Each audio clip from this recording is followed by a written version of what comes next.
Yeah, maybe, but I got you pegged. But I don't know what to do with those tossed salads and scrambled eggs.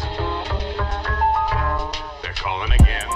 The Couch Session, a therapeutic time for us to come together and speak our minds and hearts freely, without judgment, raw, uncensored, open, and honest conversations amongst friends. A platform for entrepreneurs and aspiring entrepreneurs to promote their businesses and gain exposure. Playing only the dopest local music. Organized conversations, discussing anything and everything, where every session you'll get a laugh and a lesson. The best podcast for the culture. You are now listening to The Couch Session. This is a Couch Session Network production.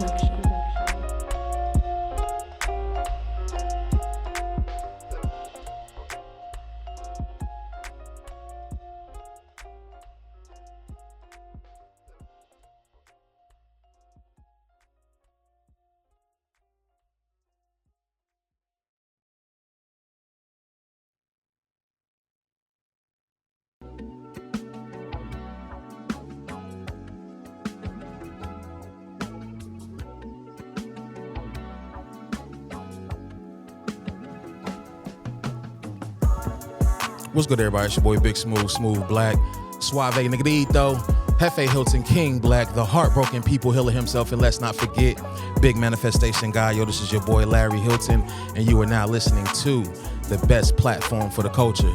This is The Couch Session. You are now listening to The Couch Session.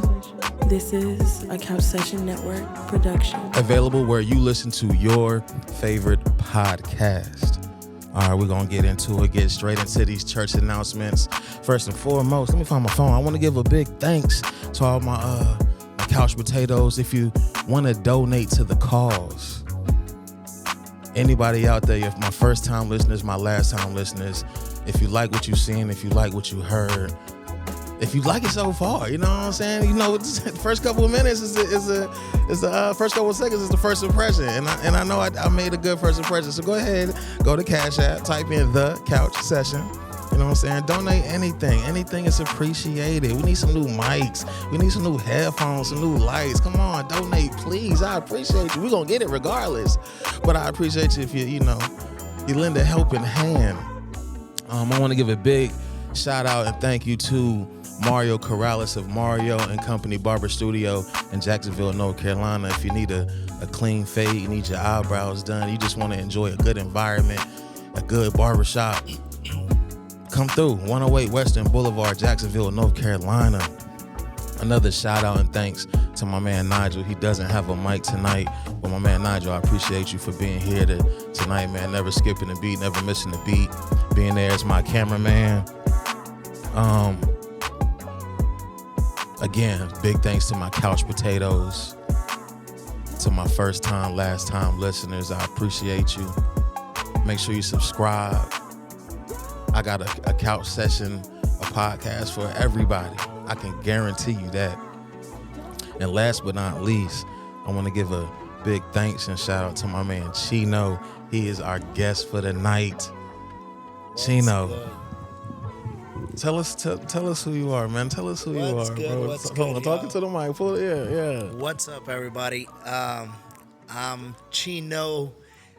Some of y'all know me as Professor Chino. Okay. I've been around the game for a while. I'm also one of the barbers out here at Mario's and Company. Shout out to my crew out there. Much love and respect to all of those guys. Amazing job with everybody out there. So like my man said, y'all want a fresh haircut, y'all already know where to go. Fact. But my man Larry, what's up? How you feeling today? So, and that's the thing. That's the one question I didn't ask. Like, if you had like an alias or a nickname, so you go by the Professor. Man, so I got a little bit of everything in my life. I've done some music, so some people know me as the Chinotron. That's where Chinotron comes from? Yeah, that's where the Chinotron came from, man. I done some music. Bro, you did music. Yeah, I have a little bit of reggaeton music that I've done before. The barbering, a lot of people know me as Chino and the Barber, Chino the Barber. Follow me on my Instagram, by Chino the Barber. Get your cuts, you already know. But yeah, man, I got a little bit of everything, you know. And then the professor comes from my martial art background. I am a professional MMA fighter. I am a black belt in Brazilian Jiu-Jitsu, and you know, a lot of my students and everything, that black belt comes with the title of a professor. I'm a certified instructor, man. So here I am, the Professor Chino, baby. Certified. So did you start off doing? They call it BJJ, right? Yeah, Brazilian Jiu-Jitsu. Brazilian Jiu-Jitsu. Did you start off doing that, or do you do any other types of styles? Yeah, so like boxing, wrestling. Yeah, no, for sure. So it's crazy. At the age of 12, back in Puerto Rico, I started boxing, and that's where my fighting pedigree came out from. Where you know, the warrior spirit came out. Was my grounds, my stones is boxing. Okay. And little by little, I started from Puerto Rico. I moved to Las Vegas, and when I moved to Las Vegas, I was introduced. Back in those days, it was big into the MMA world was growing, early 2000s, and I was introduced to the MMA world. And as a boxer, it was very frustrating to just, you know, I throw hands. I'm ready to throw hands on anybody, and then next thing you know, I go to this MMA gym, and all they're doing is taking me down, holding me, taking me down, holding me. And so that probably made you real uncomfortable. One thing to another Something one, different. yeah, it was completely something different, something new. For me, obviously, as a young boxer, everything I knew was just hands. We throw hands, bob and weave kind of style, you know, and that was my swag. And then to go to something new, something different, was something that I figured I had to learn really quick. So I was introduced to the MMA world. I was introduced to the grappling, the jiu-jitsu world at the early ages, and now, you know, I've been doing it for 15 plus years, 20 plus years now, and here we are. So before we get into the fighting, let's get into you. Let's get, Go ahead. Pause. You know what I'm saying? Let's get to who you are. How would you describe yourself outside of the cage, bro? Man, outside of the cage, I am a father first before anything. So shout out to my kids. I love them. I'm a father first, and after that, I have gone through some stuff, but I can now say I'm a professional individual. You know, I have gone through everything. I kind of cover all bases as far as like a handyman and obviously a well-rounded boyfriend and all the other stuff, right? So, but as a professional, outside of here, I just can say a professional individual for sure. Did where you grew up, did you grow up in an environment where you had to handle yourself? Yeah, man. Like, for you know, some people are just forced to have to. Yeah. So I mean, growing up, it was never easy. I know you say you've been through some things. So. Yeah, I've been through a little bit, and I'll go into it a little bit here. I never had a father in my life. It was one of the things that I had to learn my ways as how to become a man. Obviously, when I moved from Puerto Rico to the United States, I lived in Las Vegas, and those that know Las Vegas know that, you know, the Sin City has a small area called Naked City. And that's where I grew up. I grew up in Naked City. Nigel, we gotta go to Naked City. That sounds lit. If y'all go to Vegas and you go to Naked City, I won't recommend you to make that left behind the stratosphere over there where the hotels is at. But that's where I grew up at, man. And just having 4 sisters, obviously in that area, it was very rough. And it was one of those things that you had to learn how to fight. So you grew up in Las Vegas. Mm-hmm. Didn't you spend time in Connecticut? So I was born in Connecticut. Okay. At the early couple months of my life, I was taken to Puerto Rico. Okay. My great-grandparents adopted me over there. My mom was young. Shout out to the grandparents. My great-grandparents adopted me over there, and I kind of was raised in Puerto Rico, and that's where my Puerto Rican blood comes from, right? Gotcha.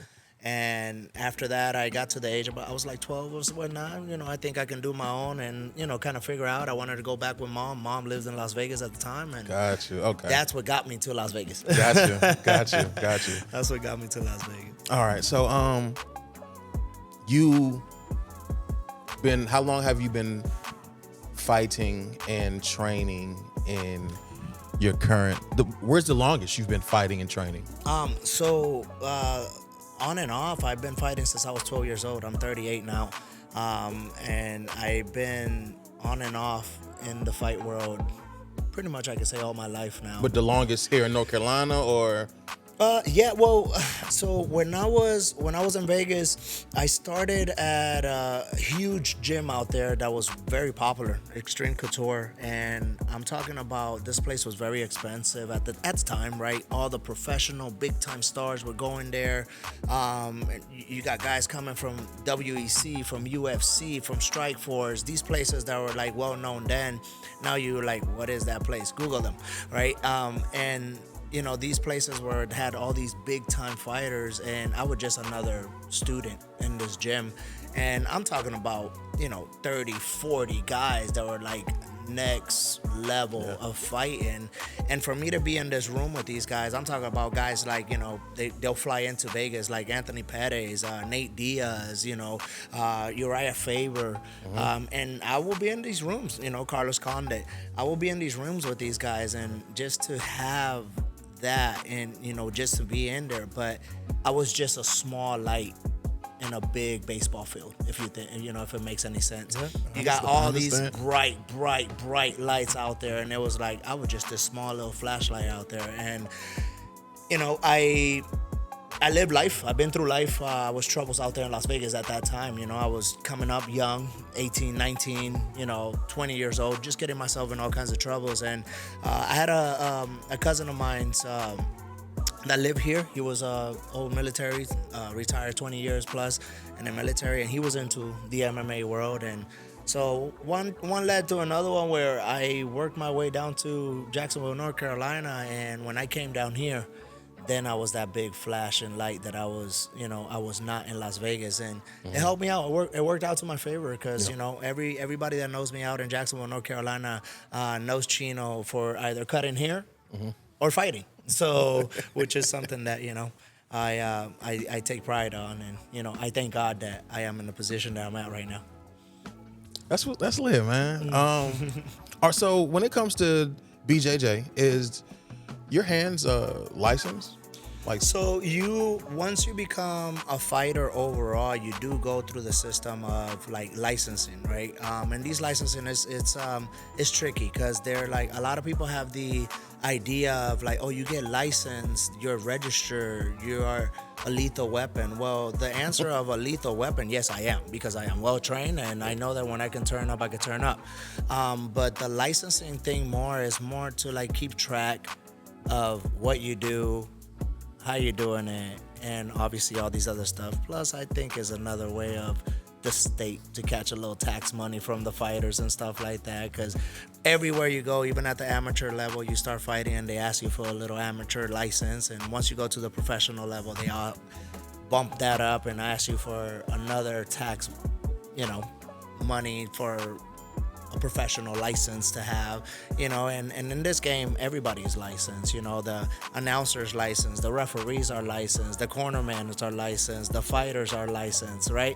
But that, if you look at it, that's money, right? Yeah. So that's another way for the states to be able to, make a little cha-ching out of it.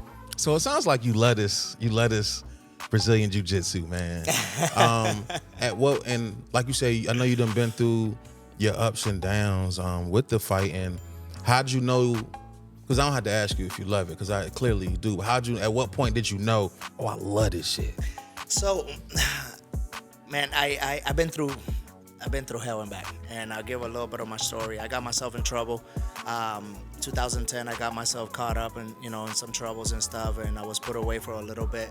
And it was one of those things that it was a reality check for myself. It was a huge reality check for myself. And then when I came home, I had a kid, and that was also another like, hey, it's time to get your life together. That was a big wake up call for me.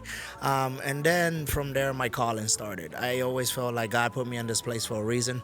I have gone through my trials and tribulations in myself, as far as like a growing kid myself, and to see the next generation grow under me, that was one of my biggest things that I was passionate about. So one thing to another one, where I was like, I like this, man, but I don't know if I love it just yet. And that wake-up call happened. And then after that, I have had few times in situation where I got in some certain altercations out in the street, and I got robbed one time. I was able to use my skills to keep myself safe. Nice. I had a gun put to my face legitimately, and I was able to use my skills to keep myself safe. So you telling me, hold on, pause. You telling me there's a gun in your face and you didn't be like, all right, take it. Man. You put your skills to use? I had to. It's one of the things that I ain't mad at it. That chamber just kicks on, that survival mode kicks on, and it was one of the things that once I felt myself, okay, I gotta go. I can get this guy, right? And twist him up like a pretzel real quick, and I was able to, I wouldn't say quite disarm him, but keep the weapon away from me until I was able to manipulate a joint or two and get myself safe, at least to a safer situation. And it worked out for my favor. And after that, I was like, man, I legitimately saved my life. Yeah. Like, jiu-jitsu saved my life. And which was what I was going to ask. It sounds like jiu-jitsu saved your life. yeah, no questions about it. And I tell my students all the time, I preach this to my students day in and day out. Hey, jiu-jitsu saved my life. You never know when you are going to use it or when you need to use it. And it's one of the things that I always tell my students, if it saved my life, if it saved a human being like me, and it saved my life, not just in that way, in other ways too, it can save you. And it's one of the biggest things, like jiu-jitsu didn't just save my life on that one altercation. It saved my life from being into the streets, into the drugs, into the drama, into all the crazy wild stuff that life brings to you sometimes. And a lot of us are guilty of getting ourselves caught up into it. Just because I had jiu-jitsu lined up on my schedule for my day or my night or whatever it was, I choose not to take those routes, right? And it kept me motivated. It has kept me motivated to this day, and it's one of the biggest things that I thank God for. If it wasn't for jiu-jitsu, I probably would not be here right now. I probably would be behind a prison cell or maybe dead. Only God knows. How different is street survival compared to controlled combat? It has its differences, huge difference. Perfect example. I got a student of mine that not too long ago was into a situation. We're out having a few drinks or whatnot, and he had to restrain somebody from taking the wheel and driving and doing all kinds of other stuff. And really, honestly, it was something that he was trying to keep him safe and keep others safe around the road. He was like, hey, you're not going nowhere, and it was like one of those things that to hear his story, him talking to me and being like, hey, coach, I appreciate you, man, because if it wasn't for jiu-jitsu, I probably would have turned up and just beat the life out of him. But I didn't. I just restrained him. I just held him down.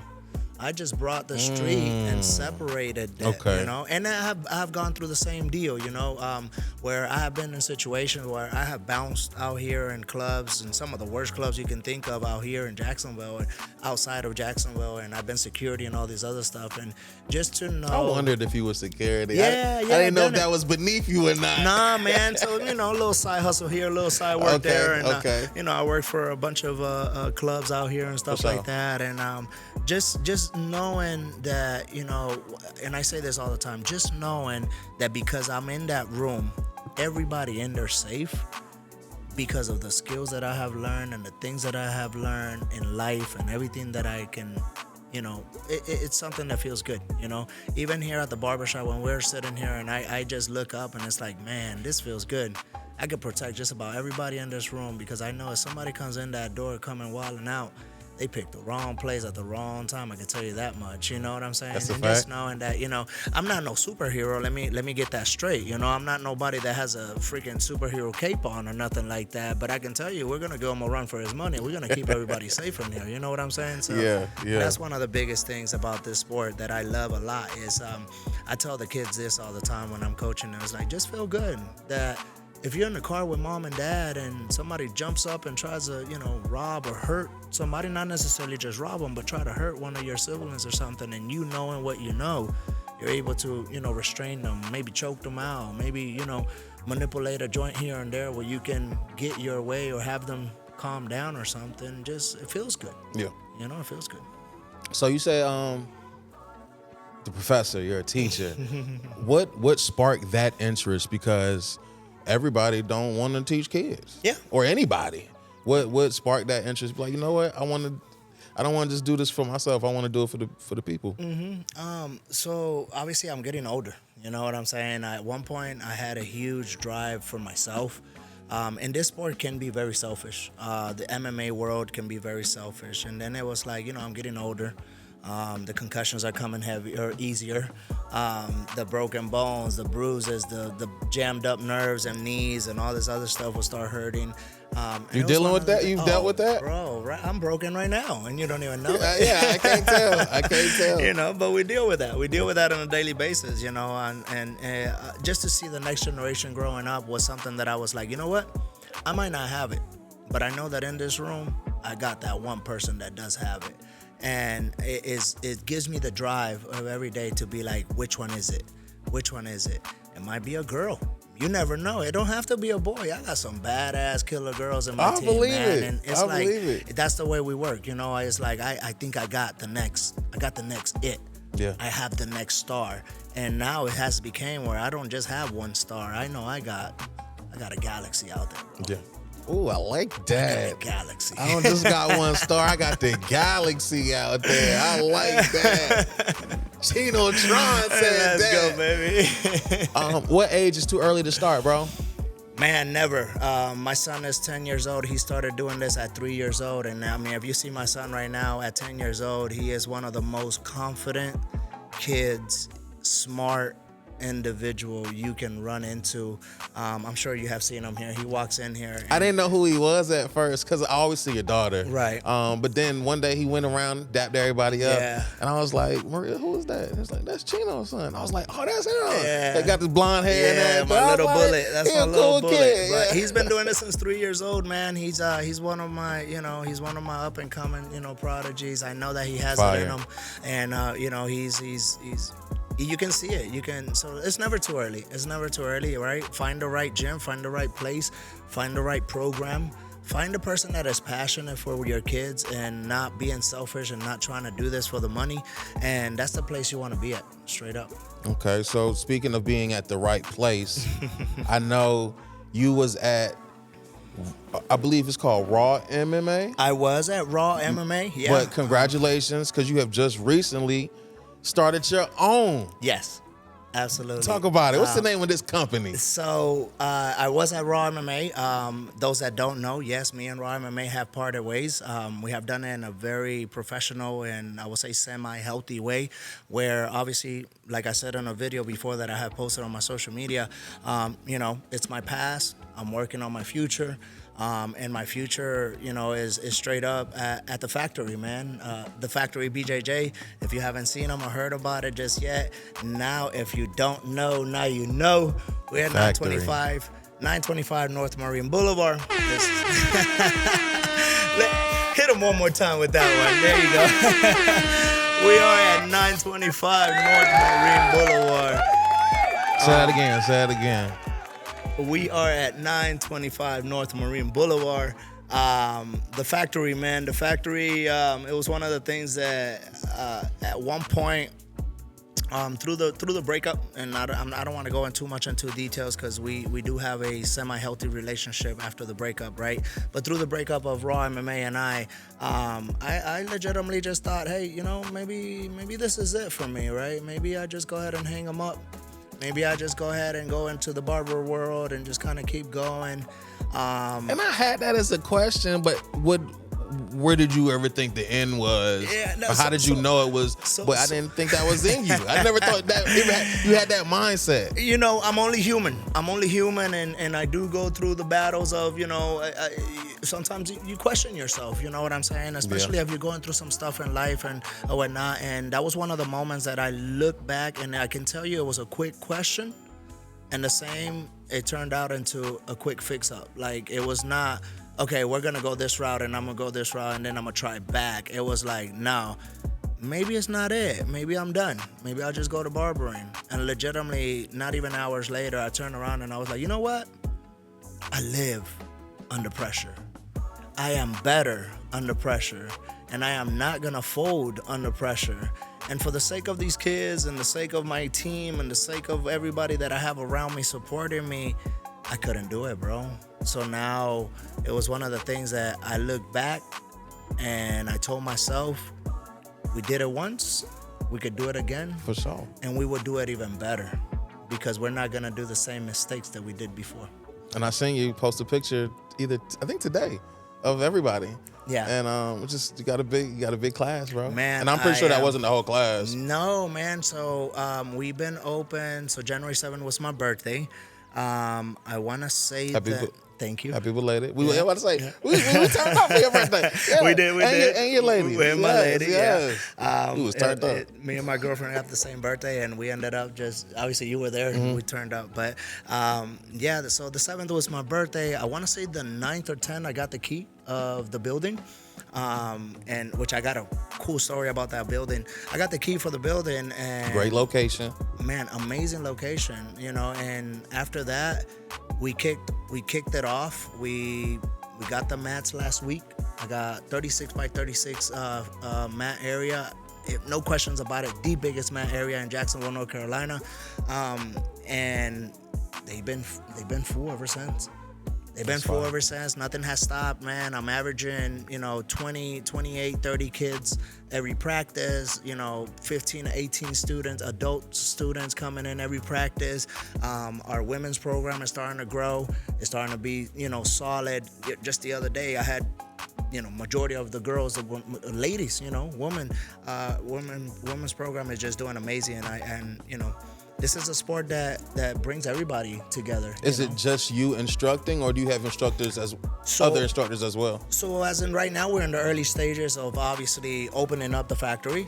It's the 29th, and I'm already rocking and rolling, as you see. Some places it takes months. Like you've been there for months yeah, already. It takes months and months and months to get that going, and a lot of it I appreciate and thank everybody that supported me from the other place. Some people follow, if not a lot of people followed and ended up coming with, because the love and passion that I have for this game is something that, you're not going to find it nowhere. It's hard to match, and these people that know me, and they realize like, hey, look, I think this is the way to go and this is the route to go. And, there's no hatred towards anybody else, and there's no, no shade on anybody else, but there's only one me out here, and I do it.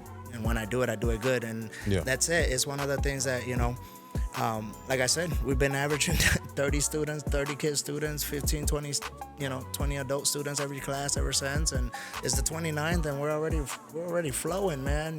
We have brought home our first already team championship. Fire. Congrats on that. We did that literally. We opened up. A week later, we went and competed as a team and ended up bringing, first place academy. Was that what was in Florida? Academy. No, that was with the other team. That was with Raw. But we are a team. We are a championship team. We are a solid team. We put in a lot of hard work. Our kids and adults. We put in solid competition, hard work, and we cater towards that a little bit more. The competitions, that's what we want. We want to build champions, and at the factory, that's what we do. We manufacturing champions, baby. I know that's right, manufacturing champions. I like that. I read that in your well, I think it was on your. It's you on put the it logo. On the logo. Yeah, it's on my logo. I was like, I like that, manufacturing champions. Are there any coaches or mentors that really changed your game? Anybody that just will be with you in your heart and your mind forever, that really helped to the growth of your fight game? Yeah. So, no, for sure. I always give credit to what credit's due. I have had a few people that have impacted my life as far as fighting or whatnot. And, a lot of people that has motivated me and kept me going. And even when, those times that I decided to, maybe this is it, we hang them up, they stuck by my side. Huge shout out to my professor, Manny, back in Puerto Rico. Even at, he lives in Puerto Rico, that's where my affiliation is from. And even him being so far and across, obviously the seed or whatnot, he's been by me, he's been helping me out. And Professor Jimmy, for sure, that, Professor Jimmy has been there for me. And between those two guys, they have been huge support system for me, not just just buddy wise, but mentally. And obviously emotionally, they have been there for me. They have helped me out, and still to this day, they have not let me down. You know, even when I call and I was like, hey, I'm going through through a split, and I'm about to, probably open up a new place. You know, some places sometimes, or some people sometimes, they decide to turn their back and they don't want to be involved with the messy stuff and, the breakups and none of that. And they were the opposite. You know, hey, we're here for you. We're going to support you. We're going to help you out. And whatever you need, we're here for you. So for sure, my professors out there from Puerto Rico, Professor Jimmy, Professor Manny, much love and respect to all of you. Shout out to y'all. Yes, sir. Chino, does this fighting thing excite you? Like, I guess that's a yes. I guess that's a yes. Because, natural fighters, I would like to think, the stories you said, I would like to think I can hear you're a natural fighter. Yeah. And natural fighters, that excites. Yeah. Like, it excites them. Does it? Are you one of those people gun owners, how they be sleeping, they hear somebody breaking, they're like, I've been waiting to use my gun all year. I am, man. I am very passionate at what I do. I'm very passionate at fighting. I love fighting. I have had my ways. I mean, 10 years ago, I could tell you, my different Chino, man. 10 years ago, I was ready to throw hands with anybody. Like, let's go. Let's try this out. I've been waiting for that moment. Right now, the mature Chino's more like, hey, bro, really? Is it worth it? I know what I can do. I know I'm built for I'm this, talking right? about I know I'm in a match. Right? But still, in a match, I love scrapping. That's what I love to do, man. There's something about it that is just, I don't know. It gives me chills because I just love it. I was going to ask, does it give you chills, excitement, fear a little bit? All of it, just mixed emotions. It is. Oh, for sure. No, for sure. You have a little bit of everything in there, and you don't want to come in where you don't have fear, you don't have excitement, you don't, because then that's just, now you're not. It's no fun. It's no fun when it gets to that point, right? Right now, even just tournaments when no striking. When it just goes in there, and I'm just, okay, this excites me. This gets me going, right?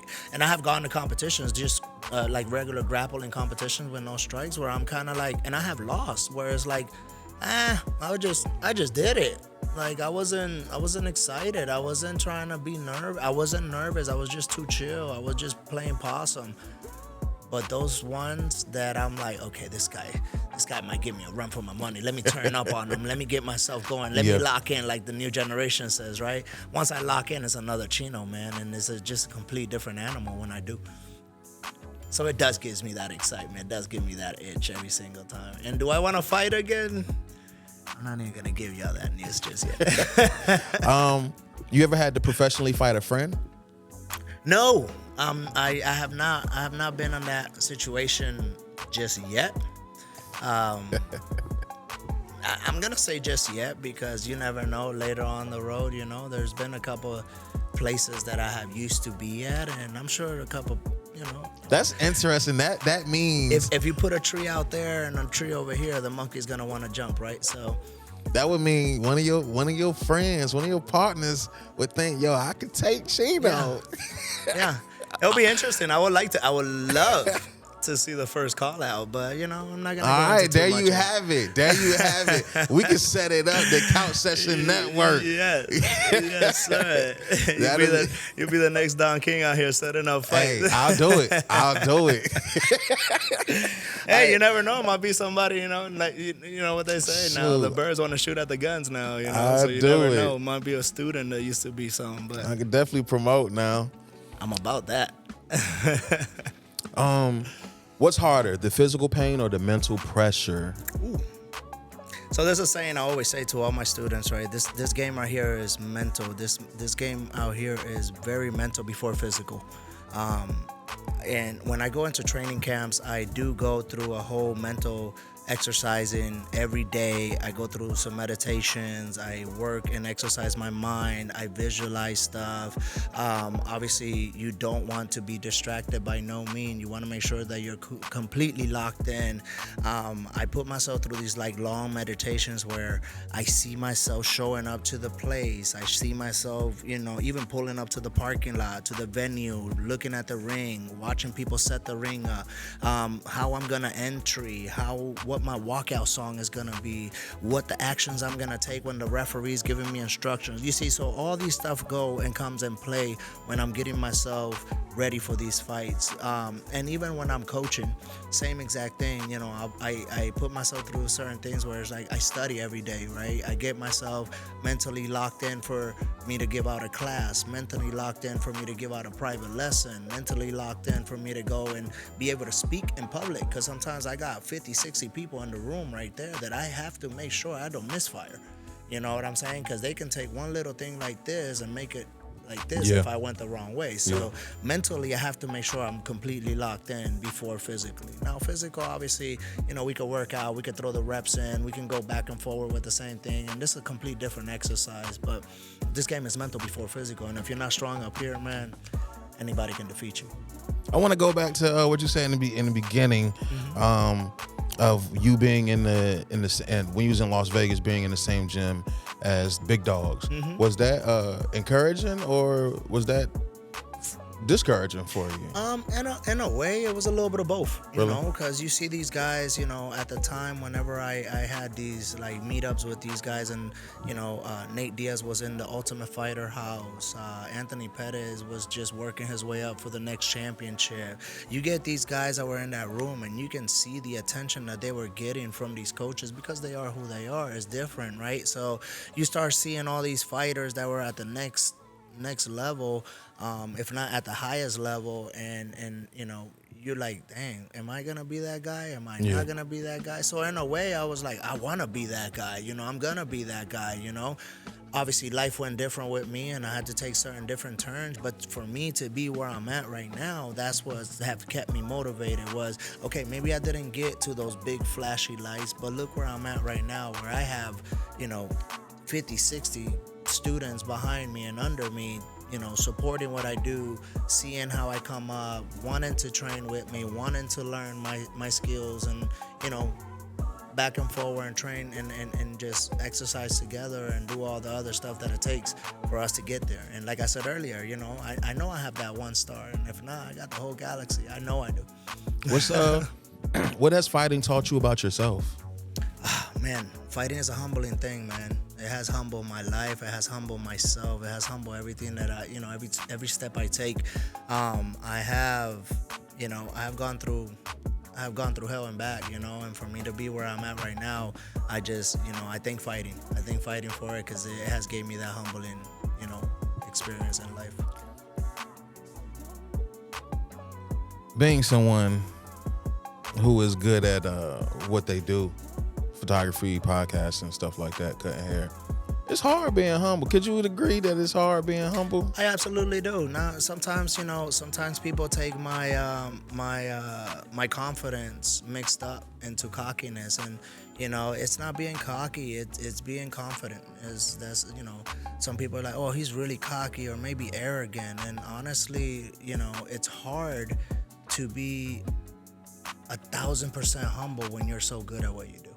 You know, when I can fill a gym up in a week and a half and see this parking lot full and see these kids, the love that they have for me, and just to see these adults coming in and, you know, hey, this is where I want to be, this is what I want to do, and this is, I trust you, all these people trust me, you know, it makes me feel better about myself and what I have come and what I have done in life with it, you know. And so, you know, some people get it mixed up as cocky or arrogant, but it's not. It's just a level of confidence that they can't meet.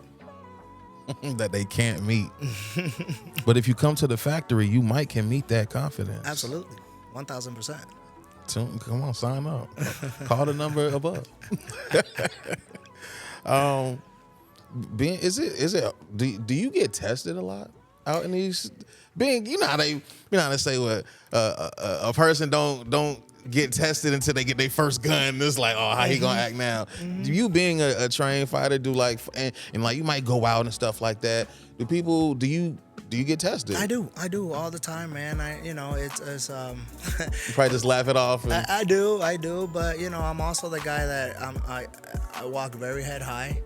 I walk, you know, there's no need for me to walk with my head down. You know, I am confident who I am. I am confident on the work that I can put in, and I walk head high. You know, last time my girlfriend was like, "Why are you sizing everybody up?" I'm not sizing nobody up.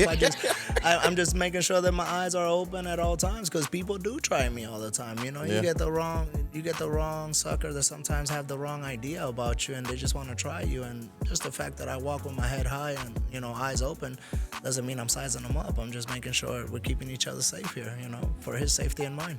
I specifically remember a story. I worked in as a security in Charlotte, and I was at one part of this giant club. It was a big old building. It was like multiple clubs and restaurants in it, 3 stories, called the Epicenter in Charlotte. Mm-hmm. And it was a fight. We need security down there. We run down there. This dude, by the time we ran down there, we got there in 30 seconds, 45 seconds. This dude is bleeding.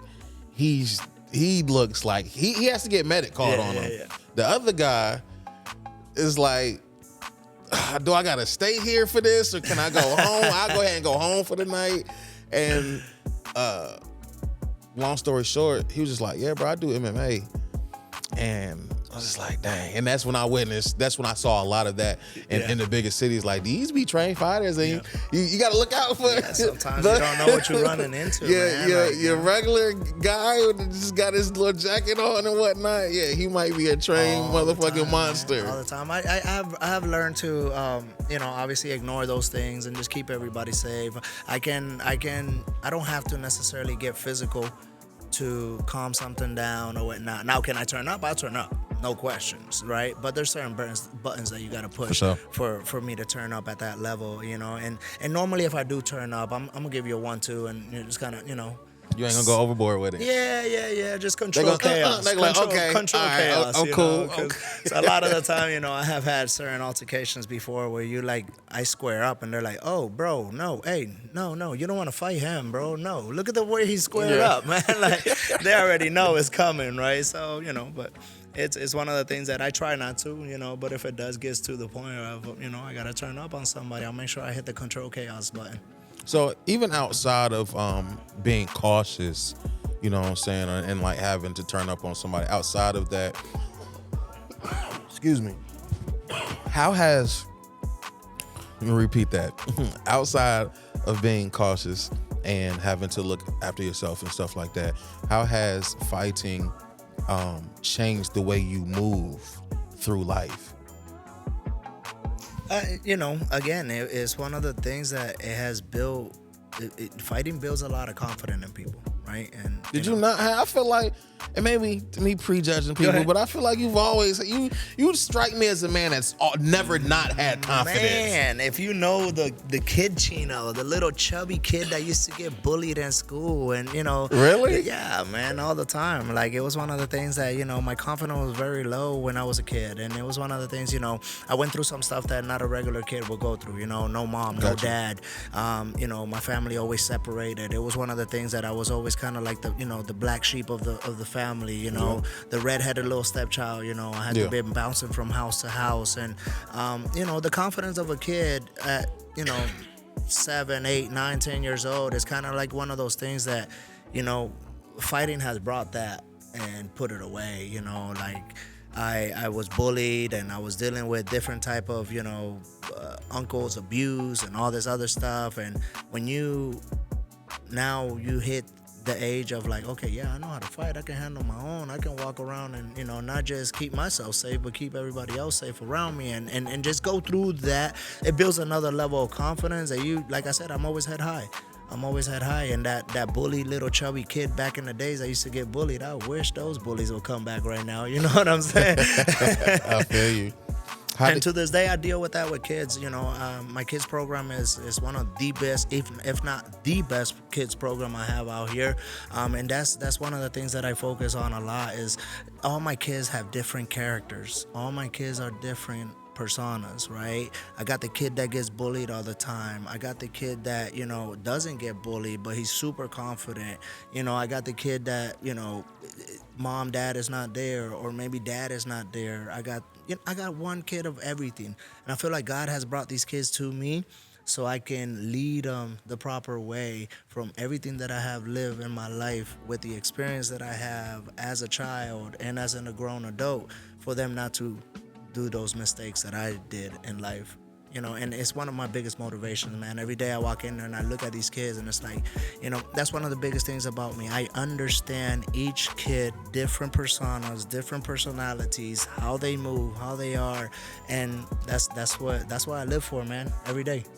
That's what I live for. Every day in, day out, and I will continue to keep pushing for the future of these kids. How often are your classes? So I do have Monday through Friday classes. Every kids class starts at 5:30 right now, as in right now, because we're in the beginning stages of opening up. And my adults classes start at 6:30. Every class runs for an hour, Monday through Friday. And we do have like certain events that we do on Sundays, like we do like what we call an open mat, where everybody just comes in, it's kind of free rolls or whatnot, and just kind of enjoy each other or whatnot for an hour. And then Saturdays, majority of the times we're out competing. So we'll travel. We have gone to, we've gone to Charlotte, we've gone to Raleigh, we've gone, we're getting ready to go out to Indianapolis this year. We have a bunch of stuff. We've been to Orlando, Florida. We have been to different places where, our team is getting ready to take off, and this is chapter 2 of what our team is gonna do.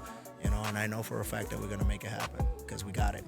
What would be the ultimate goal for a jiu-jitsu team? Like, because I don't know, like, so be a team of kick-ass people. No, for sure. I went with the competition scene, right? There's self-defense jiu-jitsu. There's schools that just focus on certain things, like the bully-proof program and all these other stuff. That don't sound effective. Yeah, I went a little bit more. I don't want to say hardcore, but I went a little bit more with the competition kind of route, where all of it is self-defense. All of it is self-defense, because you get any of my kids right now, they train competitively, like for competitions, right? Yeah. That's the way we train at our place. But all of it is self-defense. You get one of our kids getting bullied or whatnot or tried. And just the other day, I had one of the kids, at church. They're going through recess in church, and they got their own little kids program at church or whatnot. And next thing you know, this kid was, he warned them a couple times, and hey, it got to the point where he was like, boop, I got to choke you out real quick, until, one of the teachers came through and was like, hey, what are you doing? Like, hey, I told him to stop. He wouldn't stop. I had to, he took action on me. I countered him up and got him. And again, it's one of the kids that compete and are, very competition active. So self-defense comes in all of it, right? So, but we took a little bit more of the route of a fast-paced competition mode. And, we teach you from the grounds all the way up to the top. I got kids that come in. I have Mikey's daughter. Shout out to Mikey for, trusting me with that. She came in for the summer, and 2 weeks later, after training with me, we took her out to a competition. She was on the mat rolling around. Bro, we took her on a competition, and she brought home double gold. Next thing you know, we qualified to go for Orlando. Worlds. We're competing against some of the best kids, not just in the country, but all over the world. And next thing you know, she goes out there and brings back, I think, a gold too. And it was like, holy moly, this kid is good, right? So it's the type of training that we put into this kid. We work them mentally, physically, and emotionally, so that way they can become the champions that they obviously are. One thing I learned tonight, listening to you talk about Brazilian Jiu-Jitsu, is ain't nobody like, I'm pretty sure you can kick some butt, but you haven't been talking about kicking butt. You've been talking about self-control and restraint and self-defense. Yeah. And you can hurt somebody without striking them. Right.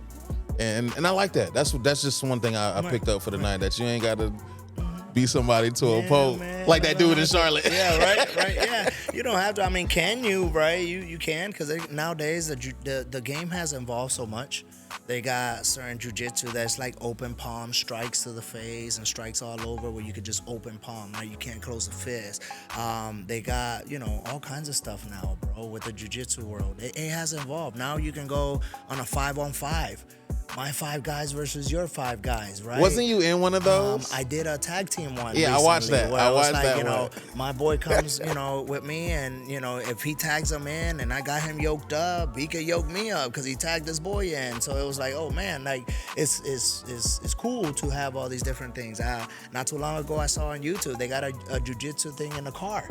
Like the seatbelt jiu-jitsu. Jiu-jitsu. I saw that. Like, would you do that? So, I don't know, man. Honestly, it doesn't catch my interest because if you start yoking me up with the seatbelt, I might have to bite your ass. But it sounds fun. It sounds fun, Yeah. right? It's competition, and it's gotten involved so much from when it first started back in the 70s and 80s to where it's at now. It's amazing, And I was just talking to one of my guys about that. It was like, hey, man, the game has gotten involved so much, like. It first started, in Japan. A small little Brazilian guy went to Japan, ended up learning some judo. He figured, I can't take this big old Japanese guy down. So he ended up making what we call now Brazilian Jiu-Jitsu. And little by little, he took it to Brazil. From Brazil, ended up going all over the world. And here we are now. Here we are now where it's like, you go around. When I first got to Jacksonville, North Carolina, there was one gym that was teaching that. Now you go around and there's gyms all over the place. All over the place that is teaching. And that's the involvement that it has gotten to, nowadays. And it's crazy because, back in the back days, you see Taekwondo, karate, everywhere. You see this. Now, there's BJJ, Jiu-Jitsu, Brazilian Jiu-Jitsu, everywhere you go. And there's different styles. You got the wrestling Jiu-Jitsu. You got guys that are just straight leg locking, type Jiu-Jitsu. You got guys that are like rolling into pretzels. And you like, whoa, everybody got their own little style. And like I was telling some of my students today, hey, look, what fits for me in Jiu-Jitsu might not fit for your body type in Jiu-Jitsu. Right? Your body type is to smash and be on top and be heavy and choke people out. I ain't never seen a big brother doing jiu-jitsu. But I have him. Really? I got a guy right now, 6'3", 250 pounds. Like, you see this big old guy and you're like, whoa, I don't want to roll with that guy. Hey, man, if you listening to this right now, I'm coming for you.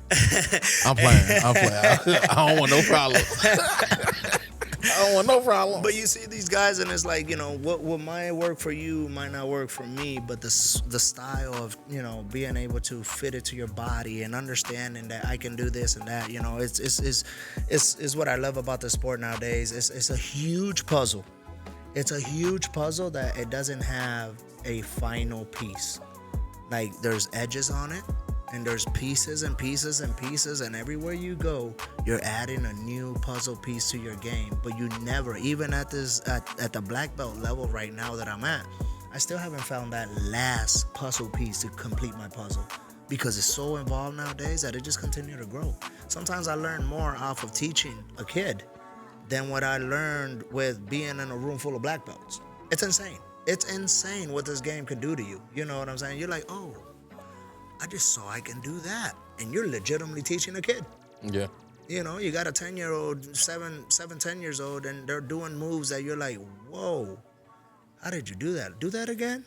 Well, I just learned something. Yeah. Right? And now me as a black belt, I get an adult real quick. Hey, let me check something out real quick. Come over here. And I'm like, oh, damn, I tell myself, I just learned this off of that kid. Yeah. Right? And it's insane how the game has been involved because these kids now, the social media, everything that you have nowadays is just bringing this game up. My son at 10 years old, my inbox right now on Instagram, it's all him sending me videos. Hey, Dad, can I do this?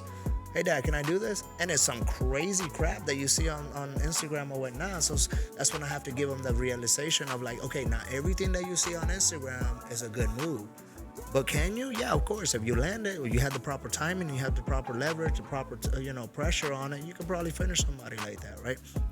So, it's one of the things that, like I said, it has grown so much nowadays that it's the hottest trick on the block right now. It is. Fire. Just turn your mic up. Yeah, gotcha. Yeah, like that. Would you ever go to Thailand?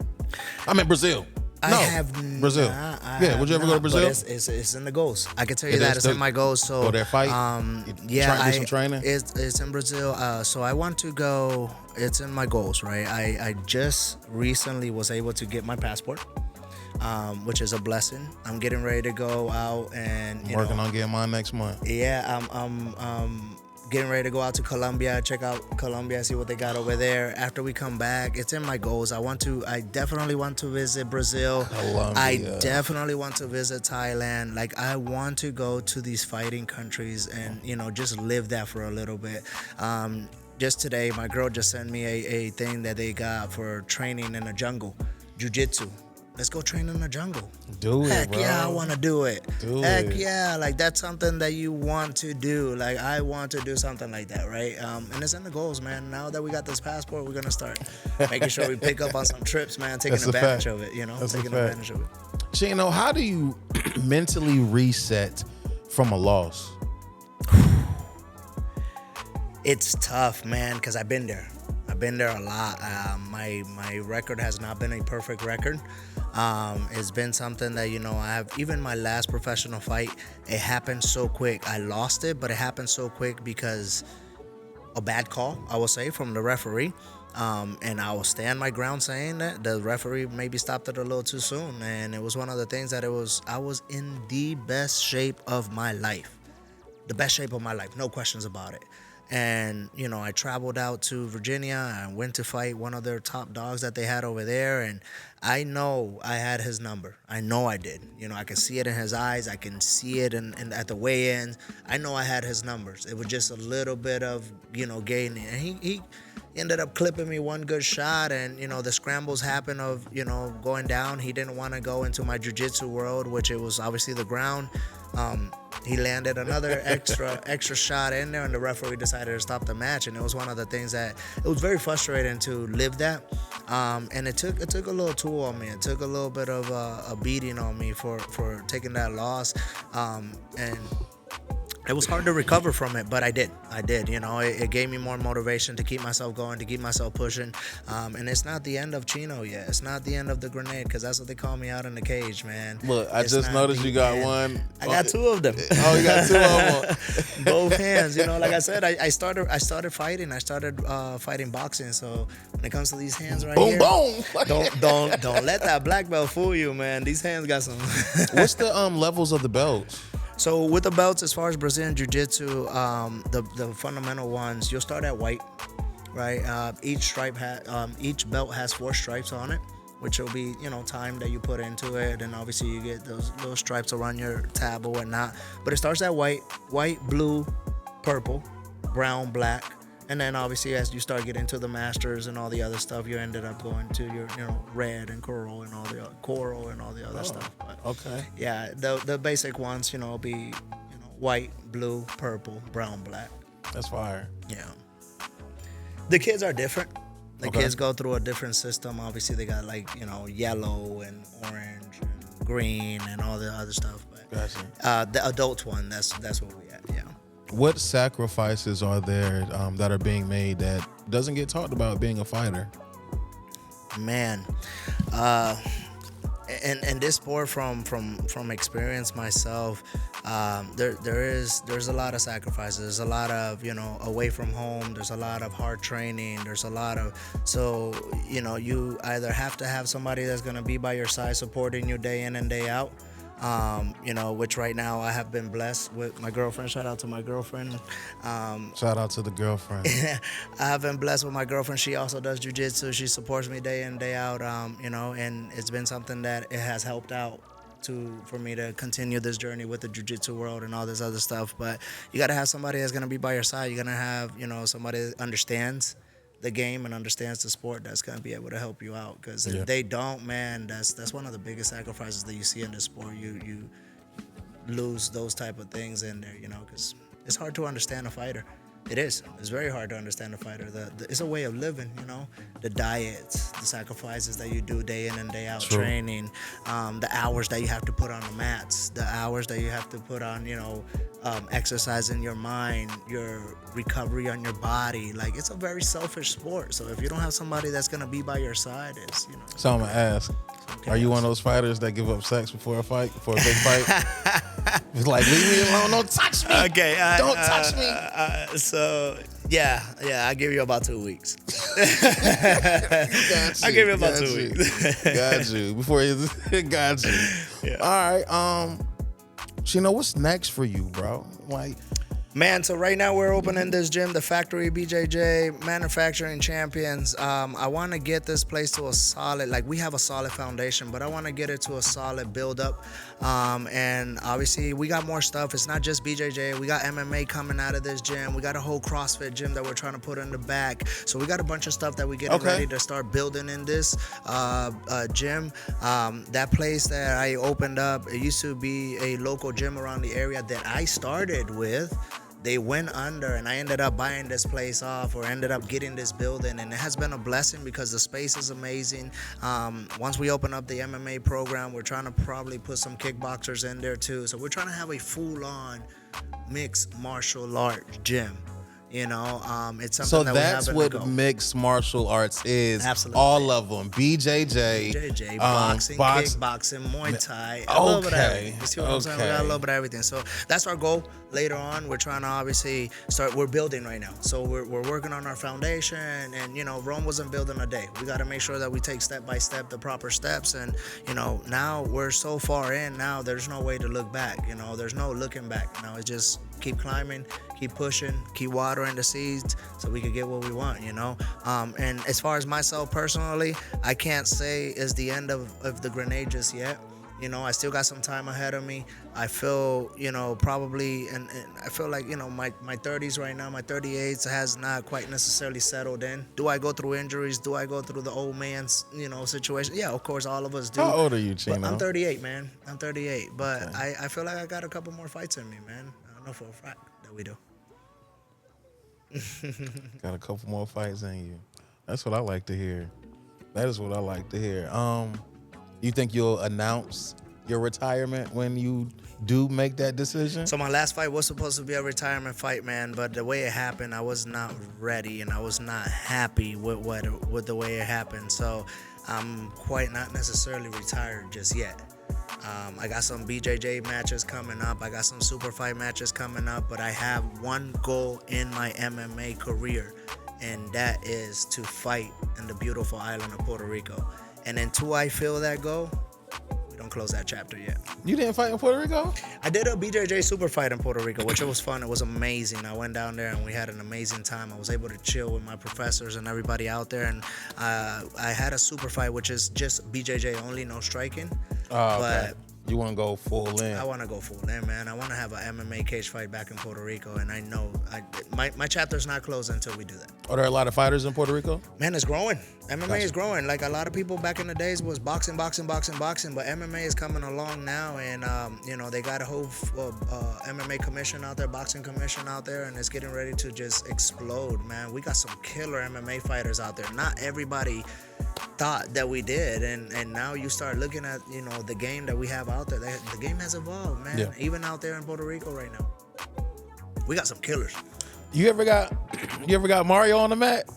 I have not got Mario on the mat. You know, he has a history of boxing. Yeah, I know he has boxed. I did have his daughter on the mats. We trained really? her. At least yeah, we had her on the mats. But no, as far as the barbers here, the only ones that I have seen up there is Mikey. Shout out to Mikey. Yeah, and Ray. I had Ray just actually I just had them in there tonight. They were Mikey did say he was going tonight. Yeah. It was fun. I love these guys and the way they support it. You know, but I'm gonna call out Cruz on it though. Oh, you want Cruz? Yeah, I gotta get Cruz out there. I know he's on his, you know, his journey and stuff. He ready to roll around on the mat now. I know he is now. He ready. So if you're seeing this, you already know I'm calling you out right on the podcast. Hey, I'm gonna send it to you. I'm gonna send it to him. So you're not done fighting. But you don't have any upcoming fights? So we were planning to do something in March, but obviously all the stuff that I have going on with the factory opening up and all this, you know, new journey that I am building up, I decided to just put a pause to that for now. And give myself some breathing time from everything that we have done. We had to go in there, paint walls, new mats, new everything. Yeah. We remodeled the entire thing. Now we're in the process of rebuilding our team, you know, because that split up kind of hurt a bunch of people in the process of it. And once we get everything rebuilt and back and rolling, man, I feel like we can start opening up that can of worms again and seeing what we're doing then. All right, Chino. Where can I'll ask that last. Is there any as we close this up, is there anything you want to say to the people, to the couch potatoes out there listening right now? Hey, shout out to my couch potatoes out there. Much love and respect to all of you guys. Thank y'all for having me. One of the biggest things about me is, always set yourself a goal, reach it, because nobody's gonna bring it to you. Go out there, chase it down, and don't stop chasing it until you get it, man. One door is gonna close, 100 of them are gonna open, and if they continue to keep closing, kick that SOB down. That's a fact. Chino, where can they find you, man? And your business, the factory. Yes, sir, man. The factory, BJJ on Instagram. You can find me at the Professor Chino on Instagram. And here at Mario's and Company. For sure. Come get a fade, man. Come catch a fade. If yeah, you and want tip to. your And barber. I don't mean the bad fade. Come catch a fade. Be wise which one you catch. Yeah, right. Did you enjoy yourself? Did you enjoy we call this until I get to my, my own building like you one day. You know what I'm saying? I love we call this it, being man. on the couch. First of all, I want to say thank you for having me. Of course. Shout out to the producer back there showing some love. The boy camera, Nigel, man. thank you. Thank you for having me. Of course. It was a whole rejuvenating experience right there. You brought me back certain things that I had to think about that I have not thought about in a while. And I appreciate that. I appreciate that because it tells me why I do what I do, man. And if it wasn't for you and the moment that we had today here, I probably would have never gone back to those thoughts. And honestly, I respect that and I appreciate it. Hey, I appreciate you, man. Well, there y'all have it. Let me run the beat back. Let me run the beat. There y'all have it, y'all. Chino Tron. The grenade. Let's go. I appreciate you stopping through, Chino. Thank you, man. Thank you for having me. Y'all, I appreciate y'all listening. There we have it. If you in the area, Jacksonville, New Bern, you're willing to drive from Greenville, Havelock, Swansboro, Hubert, surrounding cities, and you looking for a gym, you looking for a mixed martial arts, BJJ, Brazilian Jiu-Jitsu, you know what I'm saying? I might come in there and try to teach a little bit of karate or something like that. Reach out to my man Chino right here. If you can't find him on social media, reach out to me and I'll make sure I get you to my mans right here. So again, I appreciate all my couch potatoes listening, all my man's students and people that's listening to the show as well. Make sure you subscribe. This is the best platform for the culture. Y'all know who this is. It's your boy Big Smooth Black, Suave Negrito, Jefe Hilton, King Black, the heartbroken people healing himself, and let's not forget, Big Manifestation Guy. Yo, this is Larry Hilton, and you are now listening to The Couch Session. Peace. You are now listening to The Couch Session. This is a Couch Session Network production.